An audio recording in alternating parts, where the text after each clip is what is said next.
যেমন দেখেন আল্লাহ রাসূল সাল্লাল্লাহু আলাইহি ওয়াসাল্লাম ইরশাদ করেন, কিয়ামতের দিন মহিলাকে সর্বপ্রথম তার নামাজ সম্পর্কে প্রশ্ন করা হবে। কি সম্পর্কে? নামাজ সম্পর্কে প্রশ্ন করা হবে। তারপরেই তার স্বামী সম্পর্কে তাকে জিজ্ঞাসা করা হবে যে তুমি তোমার স্বামীর সাথে কেমন ব্যবহার করেছো। আল্লাহ রাসূল সাল্লাল্লাহু আলাইহি ওয়াসাল্লাম অন্য এক হাদিসে বর্ণনা করেন, হে নারী জাতি, আল্লাহকে ভয় করো এবং স্বামীর সন্তুষ্টির প্রতি খেয়াল রাখো। যদি মহিলারা জানতো যে স্ত্রীর ওপর স্বামীর কতটুকু অধিকার রয়েছে, তাহলে সকাল বিকাল রাত দিন 24 ঘন্টা স্বামীর জন্য খাবার নিয়ে দাঁড়িয়ে থাকতো। কি নিয়ে দাঁড়িয়ে থাকতো? খাবার নিয়ে দাঁড়িয়ে থাকতো। শুধু তাই না, অন্য এক হাদিসে আল্লাহ রাসূল সাল্লাল্লাহু আলাইহি ওয়াসাল্লামের কাছে তার এক সাহাবী আসার পরে বলতেছে যে ইয়া রাসূলুল্লাহ, এই যে আমার এই মেয়ে সারাদিন ইবাদত বন্দেগী করে, কিন্তু কি করে না, কিন্তু সে বিয়ে বসতে চায় না। তখন রাসূল সাল্লাল্লাহু আলাইহি ওয়াসাল্লাম তাকে বললেন যে মা, তুমি কেন বিয়ে বসতে চাও না? তখন বলে যে ইয়া রাসূলুল্লাহ, স্বামীর হক কি আপনি আমাকে একটু বলেন। স্বামীর হক আর স্বামীর অধিকার তুমি এই উদাহরণের মাধ্যমে বুঝে নাও যে স্বামীর যদি কোথাও ক্ষত হয়, অর্থাৎ কোথাও যদি পচে যায়, সেই পচা জায়গা থেকে তুমি যদি জিহ্বা দিয়ে চেটে চেটে তার রক্ত আর পুষ তুমি পরিষ্কার করে দাও, তাও স্বামীর হক আদায় হবে না। আমি আপনাদের এইখানে আগেই আপনাদেরকে বলেছিলাম, সেই বিষয়টা হলো নামাজের দুইটি সূরত। কয়টি সূরত? দুইটি সূরত। একটা হলো নামাজের বাহ্যিক সূরত, আর একটি হলো ভিতরগত সূরত, নামাজের অভ্যন্তরীণ সূরত। নামাজের বাহ্যিক সূরতের জন্য যেই মাসাইলগুলো দরকার, সেইগুলা আগে আপনাদেরকে শিক্ষা দিচ্ছি। তারপরে নামাজের যে ভিতরগত যে বিষয়গুলো আছে সেগুলো আমরা পরে জেনে নেব ইনশাল্লাহ। তো আমি আবার আপনাদেরকে শুরুর থেকে বলছি। দেখেন, নামাজের দাঁড়ানোর মাঝে কয় কাজ বলেছিলাম? 7 কাজ। আমার সাথে সাথে আপনারা সুন্দরভাবে পড়বেন। পড়ে আজকে আমরা হাত বাঁধার পরে 8 কাজ এইগুলা পড়বো। হাত বাঁধার পরে 8 কাজ এইগুলো আজকে আমরা দেখাবো ইনশাল্লাহ। দাঁড়ানোর মাঝে 7 কাজ। পায়ের আঙ্গুলগুলো কিবলার দিকে সোজা করে রাখা। দেখেন আঙ্গুলগুলো সোজা আছে কিনা, এক একটা মাসালা বলবো, আপনারা খেয়াল করবেন। উভয় পা মিলিয়ে রাখা। উভয় পা আপনাদের মিলানো আছে?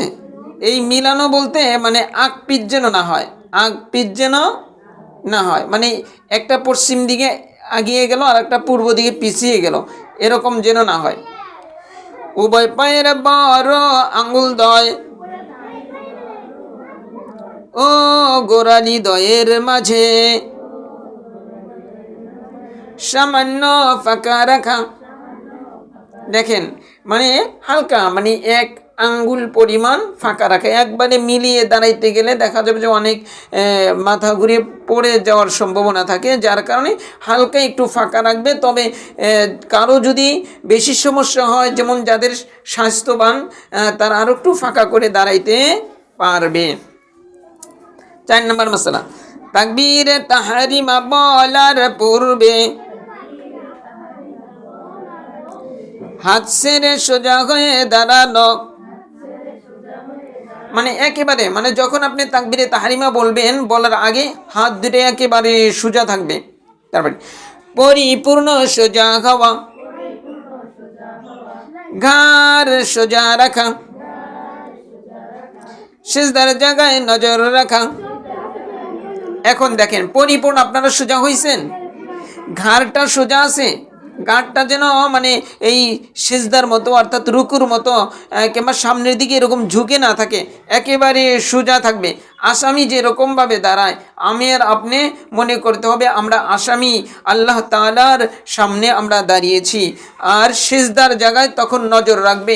এই নজর রাখা নিয়ে একটা কথা বলছিলাম না আপনাদেরকে, যে দাঁড়ানো অবস্থায় সিজদার জায়গায়, রুকু অবস্থায় বৃদ্ধা আঙ্গুলির মাথা বরাবর, পায়ের বৃদ্ধা আঙ্গুলির মাথা বরাবর কিংবা ফাঁকা জায়গায়।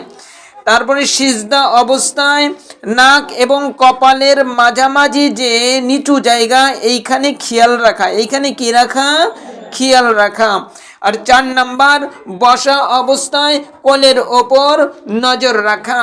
5 নাম্বার, সালাম ফিরানোর সময় কাঁধের 2 কাঁধের উপরে কি রাখা? নজর রাখা। তাহলে নামাজের ভিতরে আমরা নজর রাখবো 5 অবস্থায় 5 জায়গায়, 5 অবস্থায় 5 জায়গায়। আল্লাহ সকলকে মনে রাখার তৌফিক দান করেন। এখন আসেন আমরা তাকবীরে তাহরিমা। এখন তো আমরা নামাজের যে বাহিরের যে বিষয়গুলো এটা চলে গেল। এখন আমরা সকলেই পাটা সুন্দর করে, আঙ্গুলগুলো কেবলার দিক আছে এবং কি আঁক পিস হয় নাই, এবং কি আমরা ঘাটটা সোজা রাখছি, নিজেও সোজা হয়েছি, হাত ছেড়ে দাঁড়িয়েছি, যে 7টা মাসআলা আমরা একেবারে শিখে নিলাম। এখন হলো আমরা তাকবীরে তাহরিমা বলবো। তাকবীরে তাহরিমা, তাকবীরে তাহরিমা কোনটাকে বলে? আল্লাহু আকবার। নামাজের শুরুতে যেই তাকবীর বলা হয়, এই তাকবীরকে তাকবীরে তাহরিমা বলে। তাকবীরে তাহরিমা কেন বলে? কয় যেই তাকবীরটা দুনিয়ার সমস্ত কাজ, দুনিয়ার সমস্ত চিন্তা ফিকির কি করে?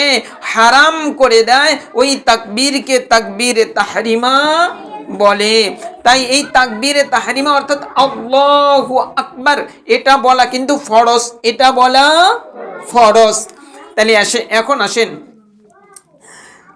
তাকবীরে তাহরিমার সময় মেয়েদের হাত উঠানোর নিয়ম। 1 নাম্বার, কাপড়ের ভিতরে থেকে হাত উঠানো। মানে মাসালা পড়বেন আর কাজগুলা করবেন। কাপড়ের ভিতর থেকে হাত উঠাইতে হবে। হাত যদি বাহিরে আনেন তাহলে যদি আপনার কি হয়, আপনার ওই জামা যেটা পরছেন এটার যদি হাতা ছোট হয়, তাহলে আপনার যেমন এই কবজি থেকে কনুই, এইটা হলো একটা অঙ্গ, কবজি থেকে কনুই এটা একটা অঙ্গ। এই অঙ্গের যদি 4 ভাগের 3 ভাগ বের হয়ে যায় কিংবা 2 ভাগ বের হয়ে যায়, তাহলে নামাজ ভেঙ্গে যাবে। এই কারণে কি ছোট হাতাও যদি থাকে, আর যদি আপনি ওন্নার কিংবা পাট্টার ভিতর থেকে যদি আপনি কি করেন, হাত উঠান, তাহলে নামাজ ভাঙবে না। কাপড়ের ভিতর থেকে হাত উঠানো। 2 নাম্বার, হাত উঠানোর সময় জমিনের দিকে মাথা না ঝুঁকানো। যেমন মনে করেন এখন হাত দিয়ে আপনাদের হাতটা উঠবে হলো কাঁধ বরাবর। কি বরাবর? কাঁধ বরাবর। এখন কেউ তো হয়তো কান বরাবর উঠাইতে চায়, এখন হাতে নগল পায় না, কি করে? মাথাটা আগায় নিয়ে আসে, হাতকে কষ্ট দেয় না, যে ধরো আমি তো আগায় দিলাম। অর্থাৎ জমিনের দিকে মাথাটা ঝুঁকানো যাবে না। 3 নাম্বার, হাত উঠানোর সময় হাতকে শরীরের সাথে যথাসম্ভব লাগিয়ে রাখা। এখন যখন আপনি হাত উঠাবেন, এই যে কাঁধ পর্যন্ত যে হাত উঠাবেন, হাত উঠানোর সময় যে কোনো হাতের যে বাহু আছে এটা শরীরের সাথে লাগানো থাকবে, পাখির মতো যেন সরিয়ে না যায়। 4 নাম্বার, তাকবীরে তাহরিমার সময় হাতকে কাঁধ পর্যন্ত উঠানো। হ্যাঁ, হাতকে কাঁধ পর্যন্ত উঠান। 5 নাম্বার, উভয় হাতের আঙ্গুলগুলো মিলিয়ে রাখা, অর্থাৎ এই আঙ্গুলগুলো একবারে মিলানো থাকবে। 6 নাম্বার, হাতের তালু একেবারে কেবলামুখী করে রাখা। এই যে হাতের তালুটা যেন মানে এই উত্তর আর দক্ষিণ দিকে না হয়, এই তালুটা একেবারে কেবলার দিকে থাকবে। 7 নাম্বার, তাকবীরে তাহরিমা বলার শুরুতে উক্ত নামাজের নিয়ত করা। অর্থাৎ আপনি এই হাত উঠানের আগেই নিয়ত করে নেবেন যে আমি 2 রাকাত ফজরের ফরজ সালাতের নিয়ত করলাম, আমি 2 রাকাত ফজরের সুন্নত নামাজের নিয়ত করলাম। হ্যাঁ, এটা হলো মনে মনে বললেই যথেষ্ট। তবে আমাদের মন তো সবসময় দুনিয়ার ধান্দায় বেশি থাকে, যার কারণে মুখেও উচ্চারণ করে নেওয়াটাই উত্তম। 8 নাম্বার, হাত উঠানের পরে তাকবীরে তাহরিমা শুরু করা। যেমন এই যে এখন হাত উঠায় রাখছেন, আপনি কাঁধ পর্যন্ত উঠায় রাখছেন, উঠানের পরে এই যে উঠানো শেষ, তারপরে শুরু করবেন আল্লাহু আকবার, আল্লাহু আকবার। 9 নাম্বার, তাকবীরে তাহরিমার মাদকে 1 আলিফের বেশি না টানা। 10 নাম্বার, তাকবীরে তাহরিমা বলার পরে সরাসরি বুকের ওপর হাত বাঁধা। হ্যাঁ, এখন তাইলে হাতটাও আমি উঠাইলাম, মাথাটাও ঝুঁকাইলাম না, শরীরের সাথে হাতটা মিলিয়ে রাখলাম, আমার আঙ্গুলগুলো কেবলার দিকে থাকবে, আঙ্গুলগুলো মিলানো থাকবে, আমার এই হাত ওঠানোর আগেই নিয়তটা কমপ্লিট হবে। আবার আল্লাহু আকবার তাকবীরে তাহরিমা যে বলবো, এটা বেশি টানা যাবে না। তারপরে আল্লাহু আকবার বলাও শেষ, আমার হাতটা আমি বুকের ওপর বেঁধে নেব। এখন আসেন সবাই বাঁধেন, হাতটা বাঁধেন। মেয়েদের হাত বাঁধার মাঝে 4 কাজ। ডান হাতের তালু বাম হাতের পিঠের ওপর রাখা। রাখছেন আপনারা? হ্যাঁ, পিঠের ওপরে। হ্যাঁ, মানে আঙ্গুলের ইতে রাখেন না, কিন্তু এই যে তালুর পরে, তালুর বিপরীত সাইড, এটা পিঠ বলে। এই পিঠে আপনার বিপরীত ডান হাতের তালুটা থাকবে, ডান হাতের তালুটা। সিনার ওপর হাত রাখা। 3 নাম্বার, হাতের আঙ্গুলগুলো মিলিয়ে রাখা। 4 নাম্বার, উভয় বাহু বগলের সাথে মিলিয়ে রাখা। হ্যাঁ, তাহলে আমরা বাঁধছি, হাত বাঁধছি না, দেখেন হাতটা যেন ছড়িয়ে না থাকে, হাতটা এরকম। এই যে আবার হাতটা ধরবেন না, হাতটা কি করবেন, আঙ্গুলগুলো পিঠের উপর রেখে দিবেন। মেয়েদের রেখে দেওয়া সুন্নাত, আর ছেলেদের হলো হাত বাঁধা হলো সুন্নাত। হাত বাঁধা মানে 2 আঙ্গুল দিয়ে হাতকে ধরা, 2 আঙ্গুল দিয়ে হাতকে ধরা।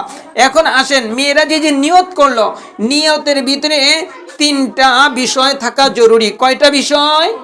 3টা বিষয়। 1 নাম্বার রাকাতের সংখ্যা, 1 নাম্বার রাকাতের সংখ্যা, আপনি কয় রাকাত নামাজ পড়বেন। 2 নাম্বার নামাজের প্রকার বলা, নামাজের, আপনি কি ফরজ নামাজ পড়তেছেন, না আপনি ওয়াজিব পড়তেছেন, না আপনি সুন্নতে মুআক্কাদা পড়তেছেন, না আপনি অন্য কোনো নফল পড়তেছেন, এটা হলো নামাজের প্রকার। 3 নাম্বার নামাজের ওয়াক্ত, নামাজের ওয়াক্ত, আপনি কি ফজরের নামাজ পড়তেছেন, না যহরের নামাজ পড়তেছেন, না আসরের নামাজ পড়তেছেন, না মাগরিবের নামাজ পড়তেছেন, না ইশা এর নামাজ পড়তেছেন। ইশার কিন্তু কইবেন না, ইশার কইবেন না, ইশা এর নামাজ, ইশা রের না, ইশা এর নামাজ, এটা কিন্তু ভুল। এটা দেখবেন অসংখ্য অগণিত বইয়ের ভিতরে এগুলো আছে যে ইশা রের নামাজ, ইশা রের না, ইশা এর। কারণ আপনি দেখবেন আল ইশা উ হামজা দিয়া, কি দিয়া? হামজা দিয়া। তাহলে হামজা দিয়া হলে ইশা এর হয়, আর যদি আপনি ইশা র বানান তাহলে ইশা রের হবে। কিন্তু ইশা লিখতে কি হামজা না র? দেখবেন ওই যে বড় কায়দার ভিতরে ইশা এর নামাজের নিয়ত আছে, ওইখানে দেখবেন শেষে ইশা 4 আলিফ টানার পরে, 4 আলিফের পরে তো কি থাকে? গোল হামজাই থাকে, মধ্যে মুত্তাসিল। আল্লাহু আকবার, ভালোই পারেন, আলহামদুলিল্লাহ। তাহলে মেয়েদের নিয়তের মাঝে 3টা বিষয় থাকবে। কয়টা বিষয়? আচ্ছা, আমাদের মনে থাকবে তো ইনশাল্লাহ। যেমন দেখেন, আমি 2 রাকাত ফজরের ফরজ নামাজের নিয়ত করলাম, তাহলে 3টাই আছে না? 2 রাকাত এটা রাকাত আসছে, তাহলে ফজর ওয়াক্তের নামাজে, তারপরে ফরজ এটা হলো নামাজের প্রকার আসছে, মনে থাকবে ইনশাল্লাহ। তারপরে এখন আসেন আপনাদের আর একটা বিষয়, যেটা আজকে পড়া দিব, যেটা আজকে পড়া, এই পর্যন্ত আমরা মনে হয় পড়িয়েছিলাম। আচ্ছা, তারপরে এখন এখন আসেন, হাত তো সকলেই বাঁধছেন। আচ্ছা, দেখো, খেয়াল করে দেখো সবার মাথা, সবার সোজা, এগুলা ঠিক আছে কিনা এটা খেয়াল করে দেখবা। তাহলে হাত বাঁধার পরে আটকাস, হাত বাঁধার পরে কয় কাজ? হ্যাঁ, 8 কাজ। 1 নাম্বার, সিরিয়াল মতো দেখবেন আমি পড়াবো। 1 নাম্বার সানা পড়া, 2 নাম্বার আউযু বিল্লাহ পড়া, 3 নাম্বার বিসমিল্লাহ পড়া, 4 নাম্বার সূরা ফাতিহা পড়া, 5 নাম্বার সূরা ফাতিহার পরে আস্তে আমিন বলা, 6 নাম্বার সূরা মিলানের পূর্বে বিসমিল্লাহ পড়া, 7 নাম্বার সূরা ফাতিহার সাথে অন্য সূরা মিলানো, 8 নাম্বার মাসনুন কিরাত পড়া।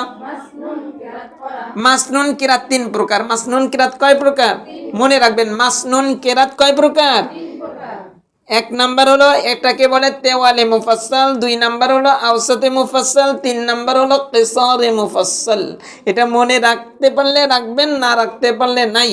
এটা হলো ওই যে মেয়েদের শীটের ভিতরে আছে, তেওয়ালে মুফাসসাল, আওসাতে মুফাসসাল, কিসারে মুফাসসাল। এটা আর একদিন বলবো এই বিষয়টা নিয়ে কিছু কথা, এই বিষয়টা নিয়ে কিছু কথা। এখন হাত বেঁধে আছেন, পড়বেন আমার সাথে। দেখেন, সুবহানাকা আল্লাহুম্মা ওয়া বিহামদিকা ওয়া তাবারাকা ইসমুকা ওয়া তাআলা জাদ্দুকা ওয়া লা ইলাহা গায়রুক। এখন আউযু বিল্লাহি মিনাশ শাইতানির রাজীম।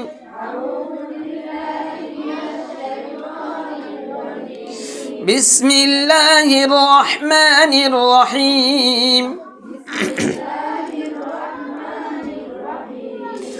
আলহামদুলিল্লাহি রাব্বিল আলামিন।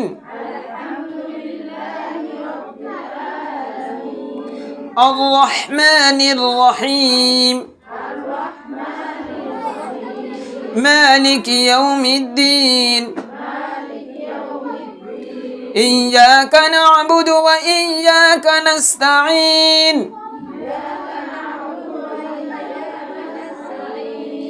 اهدنا الصراط المستقيم صراط الذين أنعمت عليهم غير المغضوب عليهم ولا الضالين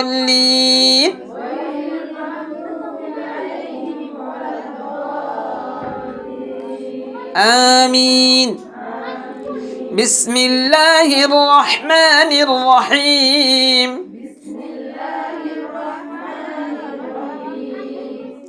ألم تر كيف فعل ربك بأصحاب الفيل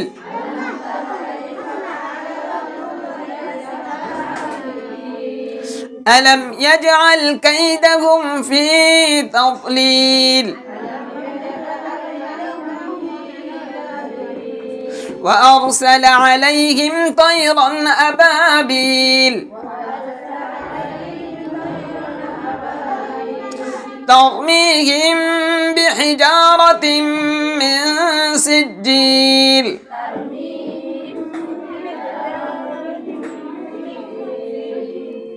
فجعلهم كعصف مأكول।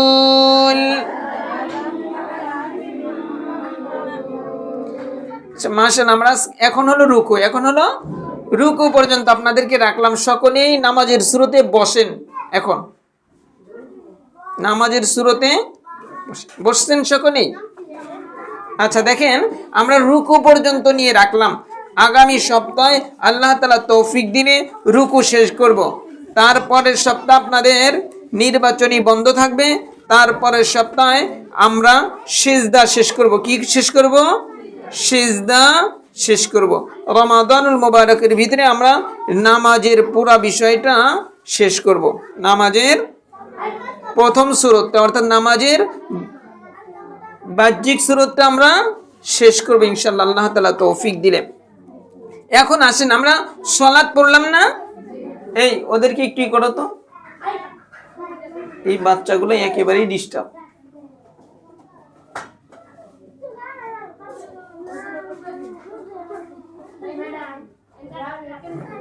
এই সবাইকে চুপ করতে বলো। কের খাতা দিতেই বলেন, চুপ করে বসে থাকো, এটাই তোমাদের আমল।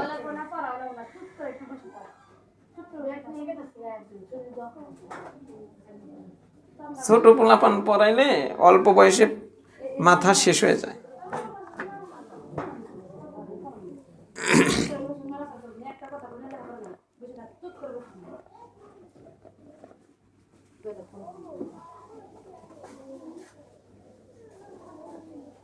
এখনকার বাচ্চাদের রুহগুলা বাড়তি তো, মানে আমার রুহু যেদিন বানাইছে ওদের রুহগুলাও সেদিন বানাইছে। আমাদের নবীজি সাল্লাল্লাহু আলাইহি সাল্লামের রুহু সেদিন বানাইছে। যার কারণে এখনকার বাচ্চাগুলা দুনিয়াতে আসলেই খুবই ঝামেলা।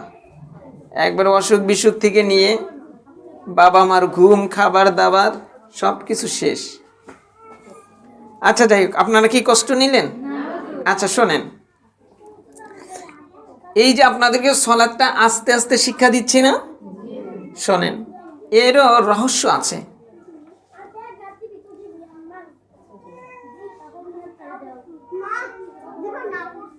এই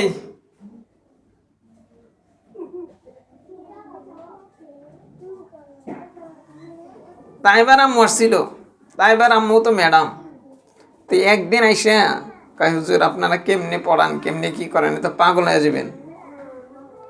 তো ওদেরকে তো আর ওইভাবে কিছু বলা যায় না, ছোট ছোট পোলাপান, ওদেরকে তো আর শাস্তি দেওয়া যায় না। আচ্ছা যাই হোক, যেমন দেখেন মুরগির বাচ্চা আছে না, মুরগির বাচ্চা জন্ম হওয়ার 10-15 মিনিট পর থেকে সে খাবার তালাশ করে কি করে না? কোনটা খাবার কোনটা খাবার না এটা চিনে কি চিনে না? আপনি দিয়েন খুদের সাথে পাথরের কণা মিশিয়ে দিবেন, দেখবেন যে পাথরের কণা একটাও মুখে দিতেছে না। পক্ষান্তরে মানুষের বাচ্চা, এটা কি 1-1.5 বছর পর্যন্ত সে কোনটা খাবার না এটা নির্ণয় করতে পারে না। এর রহস্য কি? এর রহস্যটা কি? মুরগির বাচ্চা জন্ম দিতে সময় নিলেন আল্লাহ তাআলা কতদিন? 30-35 দিন, 18-20 দিন। আচ্ছা যাই হোক, 18-20 দিন। আর মানুষের বাচ্চা জন্ম নিতে 9 মাস, কারো 7 মাস, 7 মাস থেকে 9, 10, 11, 12, 13, 14, 1.5 বছর পর্যন্ত মায়ের পেটে থাকে। এখন থাকে না, এখন তো অত্যাধুনিক অবস্থা বের হয়েছে, সিস্টেম বের হয়েছে। যার কারণে আমরা ফরিদাবাদ মাদ্রাসায় ওইখানে এক ছাত্র ভাইয়ের ঘটনা শুনছিলাম। উনি ওনার মায়ের পেটে সম্ভবত 1.5 বছর ছিলেন। ওনার মায়ের পেটের মধ্যে 18 মাস সম্ভবত ছিলেন। তো যাই হোক, এর কারণ হলো যে ওই মুরগির বাচ্চার জান্নাত আর জাহান্নাম নাই, কিন্তু মানুষের বাচ্চার সামনে কি আছে? জান্নাত জাহান্নাম আছে। অর্থাৎ তার রবকে চিনতে হবে, রব যে মহান সত্তা, এইটা চেনানোর জন্য আল্লাহ তাআলা এই মানুষের বাচ্চাকে একটু সময় নিয়ে কি করলেন? আল্লাহ তাআলা দুনিয়াতে পাঠালেন, দুনিয়াতে পাঠালেই ক্ষান্ত হলেন না, আবার একটা লম্বা সময় একে কি করলেন, মা বাবার ভিতরে আল্লাহ তাআলা এরকম মা বাবা তার ভালোবাসা ঢেলে দিলেন যে মা বাবার সমস্ত কষ্ট যন্ত্রণা সব কিছু সহ্য করে তার সন্তানকে ভালোবাসতে থাকে। থাকে কি থাকে না? থাকে। এর কারণই হলো আল্লাহ তাআলাকে চিনতে হবে, আল্লাহ তাআলাকে চিনতে হবে। এই কারণে আমিও আপনাদেরকে এই নামাজটা, সলাৎটা আস্তে আস্তে শিক্ষা দিচ্ছি, এই নামাজের মাহাত্ম্য আমার আপনার ভিতরে বসানোর জন্য। কারণ সলাৎ, এই সলাৎ এটা আজীব এক ইবাদত। এই ইবাদত যেমন সূরা বলতেছি, মুসলিম শরীফের হাদিসের ভিতরে আসে, যখন বান্দা কিংবা বান্দি সূরা ফাতিহা তেলাওয়াত করে প্রত্যেকটা আয়াতের পরে আল্লাহ তাআলা কি করে? আওয়াজ দেয়। আল্লাহ তাআলা কি করে? আওয়াজ দেয়। কিন্তু আমরা কি সেই আওয়াজ শুনতে পাই? সেই আওয়াজ শুনতে পাই না দেখে আমরা কি করি? তাড়াতাড়ি নামাজটা শেষ করে চলে যাই। কিন্তু এই আওয়াজটা যারা শুনতে পাইতেন, যেমন মনে করেন যে হাসান বসরি রহমতুল্লাহি আলাইহি, যখন তারা এরকম মানুষ যারা আয়াতের এই আওয়াজগুলো, আল্লাহ তাআলার সেই গাইবী আওয়াজগুলো শুনতে পাইতেন, তখন তারা কি করত?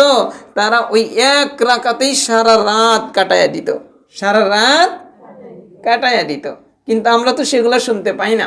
যেমন দেখেন, যেই মা, যেই বোনের স্বামী দূর দেশে থাকে, তো যখন ফোন দেয় দেখা যায় যে ফোন আর রাখার মন চায় না, কারণ স্বামী স্ত্রীকে ভালোবাসে, স্ত্রীও তার স্বামীকে ভালোবাসে।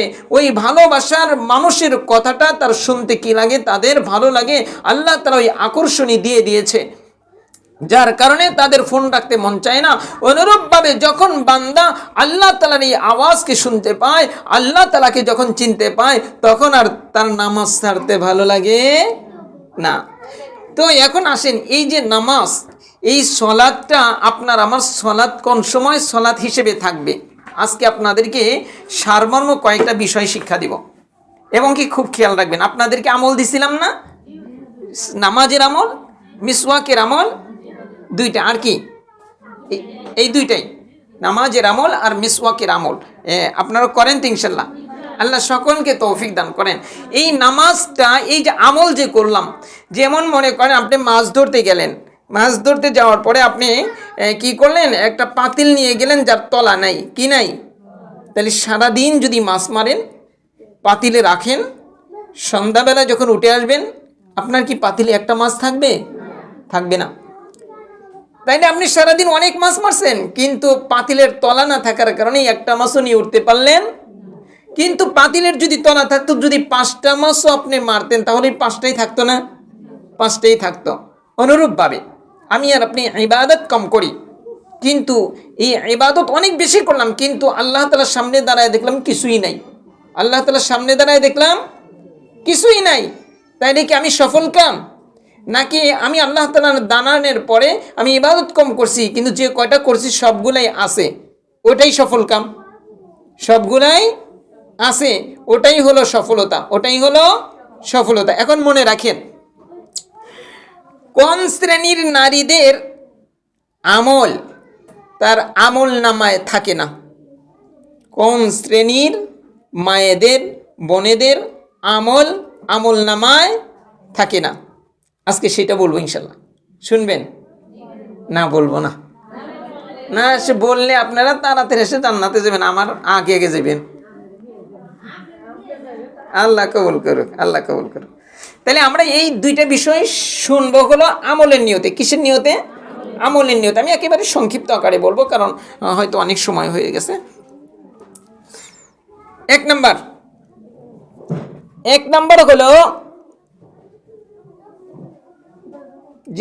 যেই নারীর একটা গুনার কারণে, আসমান থেকে আওয়াজ আসে, ওই নারীর ইবাদত তার আমল নামায় থাকে না। সেই আওয়াজটা কি? এটা পুরুষের ক্ষেত্রেও। যেই নারী তার চোখের দ্বারা জিনা করে, যখন যেই নারী তার চোখের দ্বারা, সেটা মোবাইলেও হতে পারে, সেটা রাস্তাঘাটেও হতে পারে, ওই যখন কোনো নারী চোখের দ্বারা জেনা করে, অর্থাৎ চোখের দ্বারা জেনা মানে ভিন পুরুষকে দেখা, পর পুরুষকে ইচ্ছাকৃতভাবে 1 সেকেন্ডের জন্য দেখা, এটা হলো চোখের জেনা। যখন এই নারী এই জেনাটা করে ফেলে, তওবা করার আগ পর্যন্ত আসমান থেকে ঘোষণা আসতে থাকে যে ওই জিনাকার নারী তুই কি চাস আমার কাছে, তুই কিসের ইবাদত করস আমার কাছে, তোর ইবাদত আমার কাছে কবুল হয় না। এটা হলো 1 নাম্বার। 2 নাম্বার, আল্লাহ রাসূল সাল্লাল্লাহু আলাইহি ওয়াসাল্লাম ফরমান, লা'নাল্লাহু আন-নাযির ওয়াল মানযুর। যেই নারী কি করে, যেই নারী নিজেকে দেখার ব্যবস্থা করে দেয় ভিন পুরুষকে, এবং কি সে নিজেও দেখে, এদের উপরে আল্লাহ রাসূল সাল্লাল্লাহু আলাইহি ওয়াসাল্লামের 24 ঘন্টা লানত পড়তে থাকে। কি পড়তে থাকে? লানত। লা'নাল্লাহু আন-নাযির ওয়াল মানযুর, যে আল্লাহ তাআলার কাছে আল্লাহ রাসূল সাল্লাল্লাহু আলাইহি ওয়াসাল্লাম যেন দোয়া করছে যে আল্লাহ তোমার লানত ওই ব্যক্তির উপরে পাঠাও যেই নারী নিজেকে দেখানোর ব্যবস্থা করে দেয় ভিন পুরুষকে, আবার নিজেরাও দেখে। এদের উপরে তোমার লানত, আল্লাহ তোমার লানত এদের উপরে পাঠাও। এই 2টা গুনাহে যারা অভ্যস্ত, তারা কি হয় না, তারা যতই আমল করুক তাদের আমল নামায় থাকে না, জমা হয় না। 1 নাম্বার কি? 1 নাম্বার হলো যে কি করে, তার নজরের মাধ্যমে জেনা করে। 2 নাম্বার হলো যে আল্লাহর রসুলের সেই নিজেকে দেখানোর ব্যবস্থা করে দিয়া আল্লাহর রসুলের লানত যার উপরে আসছে, এই 2টা বিষয় যেই নারীর আছে, তার আমল নামায় জমা হবে না। তাই দেখেন মারে, এই যে আমার আপনার সামনে এটা একটা কিসের মাস চলতেছে? শাবান মাস না? শাবান মাস, এই রমাদানুল মুবারকের আগে আল্লাহ রাসূল সাল্লাল্লাহু আলাইহি ওয়াসাল্লাম কি করতেন? শাবান মাস প্রায় সারা মাস রোজা রাখতেন। কি করতেন? সারা মাস রোজা রাখতেন। আল্লাহ রাসূল সাল্লাল্লাহু আলাইহি ওয়াসাল্লামকে প্রশ্ন করা হলো যে ইয়া রাসূলুল্লাহ, আপনি শাবান মাসে কেন এত রোজা রাখেন? দেখো আমি কিন্তু সপ্তাহে 2টা রোজা রাখি, সোমবারে রাখি, বৃহস্পতিবারে রাখি।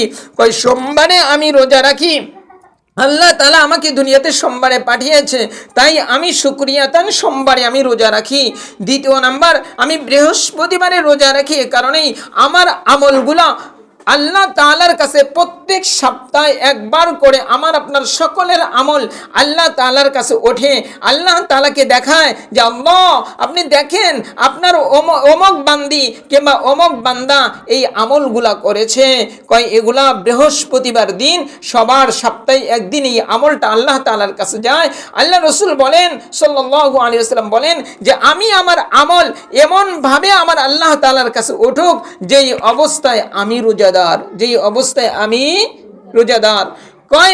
তাই এই শাবান মাসে আমি প্রত্যেক দিন রোজা রাখি, কারণেই শাবান মাস এমন একটা মাস যেই মাসের প্রত্যেকটা দিন আমল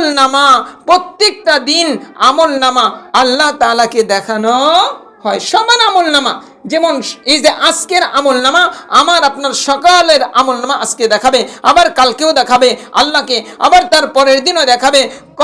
তাই আমি শাবান মাসের প্রত্যেকটা দিন রোজা রাখি। তাই এই একটা মাস দেখেন আপনি আমল করবেন। এই যে সামনে মঙ্গলবারে আসতেছে, মঙ্গলবার বুধবার এই যে শবে বরাত যে আসতেছে, এখানে হয়তো অনেক মায়েরা রোজা রাখবে, কিন্তু মারে আমি আর আপনি রোজা রাখলাম, কিন্তু আমার যদি আমল নামা যদি কি থাকে, ছিদ্র থাকে, তাহলে কিন্তু সওয়াব জড়ো হবে না। তাই আমল মারে কম করি, গুনার রাস্তা বন্ধ করি। নজর এমন একটা জিনিস, নজর যদি কেউ হেফাজত করতে পারে, 100 যখন হেফাজত করবে, তার নজরের পাওয়ারটা এরকম হয়ে যায়। এই নজর দ্বারা যদি কোনো মানুষের দিকে তাকায়, বদকারের দিকে তাকায়, ওই বদকারের দিকে তাকায়া যদি দিলের থেকে একটা দোয়া করে, এই বদকার আল্লাহর ওলি হয়ে যায়। এই নজরকে যে যত পবিত্র করতে পারবে, তাই মানে আল্লাহ তাআলা যেন আমাকে আপনাকে নজর পবিত্র করার তৌফিক দান করে। আর 2 নাম্বারটা জানেন, আমি বলবো আপনাদেরকে, আপনারা কি কষ্ট নিচ্ছেন? তো আমরা এই আলোচনা করতেছি আমিও যেন আমল করতে পারি, আপনারাও যেন আমল করতে পারেন। দ্বিতীয় নাম্বার, ওই নারী, যেই নারীর উপরে তার স্বামী অসন্তুষ্ট, তার কোনো ইবাদত কবুল হবে না। কোনো নারীর ওপরে যদি তার স্বামী অসন্তুষ্ট থাকে তাহলে তার কোনো ইবাদত কি হবে না, কবুল হবে না। যেমন দেখেন আল্লাহ রাসূল সাল্লাল্লাহু আলাইহি ওয়াসাল্লাম এক হাদিসের মধ্যে ফরমান, কয় যেই মহিলা রাত্রে ঘুম থেকে উঠবে এবং তাহাজ্জুদের নামাজ পড়বে আর তার স্বামীকে জাগ্রত করবে এবং সেও নামাজ পড়ে, আর স্বামী যদি না ওঠে তার মুখে পানির ছিটা মারে, কয় সেই মহিলার ওপরে আল্লাহ তাআলার রহমত 24টা ঘন্টা বর্ষণ হইতেই থাকে, হইতেই থাকে, হইতেই থাকে। এটা কি জানো তেন বিষয় মা? আপনি শুধু একটু চেষ্টা করলেন।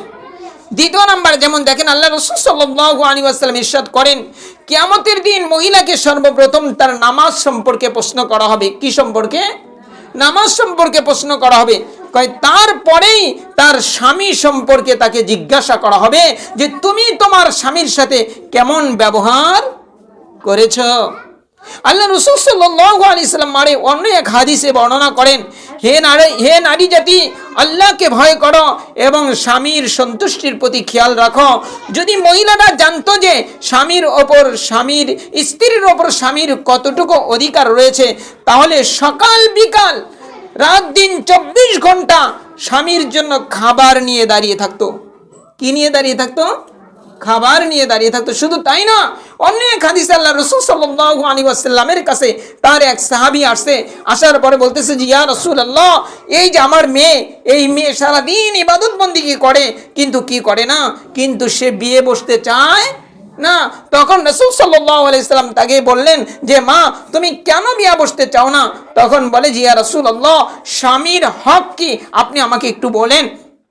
কয় স্বামীর হক আর স্বামীর অধিকার তুমি এই উদাহরণের মাধ্যমে বুঝে নাও যে স্বামীর যদি কোথাও ক্ষত হয়, অর্থাৎ কোথাও যদি পচে যায়, কয় সেই পচা জায়গা থেকে তুমি যদি জিহ্বা দিয়ে চেটে চেটে তার রক্ত আর পুষ তুমি পরিষ্কার করে দাও, কয় তাও স্বামীর হক আদায় হবে না। কয় বলে জি ইয়া রাসূলুল্লাহ, আমি তো স্বামীর এই হক আদায় করতে পারবো না, তাই আমি ইয়া রাসূলুল্লাহ বিয়েতে সম্মতি দেই না, আমি আমার জিন্দেগিটা ইবাদতে কাটিয়ে দিচ্ছি। মারে আল্লাহ তাআলা আপনাকে বিশেষ করে মায়েদেরকে আল্লাহ কত উচ্চ মাকাম দান করছে।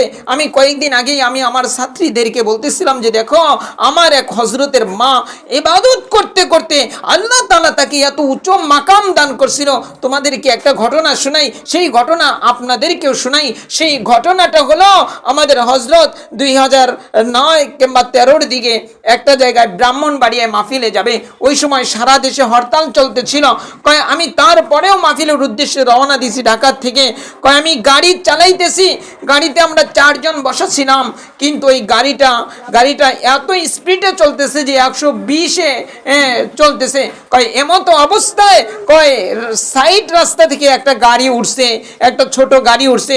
কয় ওই গাড়িটাকে বাঁচাইতে যায়, কয় আমার গাড়িটা রাস্তার সাইডের ছোট যে গাছগুলা ছিল, কয় এই গাছগুলার উপর দিয়ে প্রায় 8-10টা পল্টি দিয়ে আমার গাড়িটা একটা পুকুরে গিয়ে পড়লো। কয় পুকুরের মধ্যে কি হয়েছে, আবার পুকুরের ভিতরে কাদা ছিল, কয় কাদার ভিতরে গাড়ির মাথাটা গেড়ে গেছে, গাড়ির পিছন সাইড আকাশের দিকে উঠে গেছে। এমতো অবস্থায় আমার বারবার ফোন বাজতেছে, আর অনেক মানুষ এসে আমাদেরকে উঠাইলো, তবে আমাদের কারো কোনো ক্ষতি হয়েছিল না। এমতো অবস্থায় আমি কি করলাম, আমি যখন ফোনটা তুললাম দেখি আমার মায়ের ফোন। তখন আমার মা আমাকে ফোন দিয়ে বলতেছে যে বাবা তুমি কেমন আছো? তখন বলে মা তুমি কেমনে জানলা আমার এই মহা বিপদ, তুমি কেমনে জানলা? তখন বলে যে বাবা আমি তো এখনো জায়নামাজে বসে আছি, তাসবিহ টানতেছি, এই তাসবিহ টানতে টানতে আমার 2টা চক্ষু বন্ধ হয়ে গেল। যখনই চক্ষু বন্ধ হয়ে গেল তখন আমি দেখতে পাইলাম যে তুমি যেই রাস্তা দিয়ে যাচ্ছ তোমার এই গাড়িটা চলতেছে আর তোমার গাড়িটা ঘুরতেছে, তো আমার সঙ্গে সঙ্গে চক্ষুটা খুলে গেল, আমি এই কারণেই ফোন দিলাম, না জানি তোমার কোনো বিপদ হয়েছে। তখন বলে যে মা, হ্যাঁ আল্লাহ তাআলা তোমার দুয়ার বরকতে আল্লাহ তাআলা আজকে আমাকে বাঁচায় দিছে, নসেত আমার যে অবস্থা হয়েছে, যে অবস্থা আমার গাড়ির হয়েছে, আমাদের বাঁচা তো দূরের কথা, আমাদের হারও ঠিক মতো পাওয়া হয়তো যাইতো না। তাই মারে মা জাতি অনেক উপরের জাতি, মা জাতি অনেক উপরের জাতি। তাই মারে সেই উপরের জাতি যে আপনি, সেটাকে আপনার আমার রক্ষা করে চলতে হবে। তাই মারে আমরা এই যে ইবাদত করব, আমরা এই যে শাবান মাসে এই যে শবে বরাতের আমরা রোজা রাখবো, আবার রাত্রিভর ইবাদত করব, কিন্তু মারে মনে রাখিয়েন সেটা হলো গুনাহ মুক্ত জিন্দেগি থাকা চাই, খাস পর্দায় থাকা চাই, মানে চোখের গুনাহ থেকে বাঁচা চাই, হাতের গুনাহ থেকে বাঁচা চাই, দিলের গুনাহ থেকে বাঁচা চাই। তাই এই দিলের গুনাহ থেকে, চোখের গুনাহ থেকে বাঁচার জন্য মা সদা সর্বদা জবানে জিকির জারি রাখতে হবে, জবানে জিকির জারি রাখতে হবে, আর আল্লাহ তাআলাকে সব সময় খেয়ালে রাখতে হবে। আল্লাহ তাআলা আমাকে আপনাদের সকলকে এই কথাগুলো দিল দিয়ে বুঝে আমলের তৌফিক দান করেন।